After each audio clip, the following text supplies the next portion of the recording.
ജൂജീസ് favourite വേൾഡിന്റെ വചന കേൾവിയിലേക്ക് എല്ലാവർക്കും സ്വാഗതം. പ്രതിദിന വിശുദ്ധ വേദ പുസ്തക വായന 1110 ദിവസം.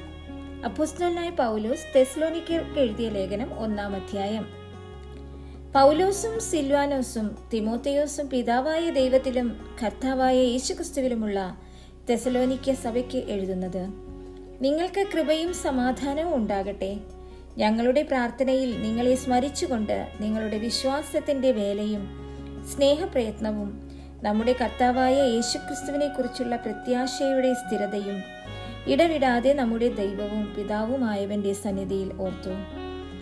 ഞങ്ങൾ നിങ്ങൾക്കെല്ലാവർക്കും വേണ്ടി എപ്പോഴും ദൈവത്തിന് സ്തോത്രം ചെയ്യുന്നു. ദൈവത്താൽ സ്നേഹിക്കപ്പെട്ട സഹോദരന്മാരെ, നിങ്ങളുടെ തിരഞ്ഞെടുപ്പിനെ അറിയുന്നുവല്ലോ. ഞങ്ങളുടെ സുവിശേഷം വചനമായി മാത്രമല്ല, ശക്തിയോടും പരിശുദ്ധാത്മാവോടും ബഹുനിശ്ചയത്തോടും കൂടെ ആയിരുന്നു നിങ്ങളുടെ അടുക്കൽ വന്നത്. നിങ്ങളുടെ നിമിത്തം ഞങ്ങൾ നിങ്ങളുടെ ഇടയിൽ എങ്ങനെ പെരുമാറിയിരുന്നു എന്ന് അറിയുന്നുവല്ലോ.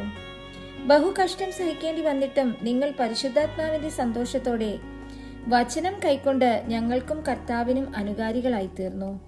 അങ്ങനെ നിങ്ങൾ മക്കദോന്യയിലും അഖായയിലും വിശ്വസിക്കുന്നവർക്ക് എല്ലാവർക്കും മാതൃകയായി തീർന്നു.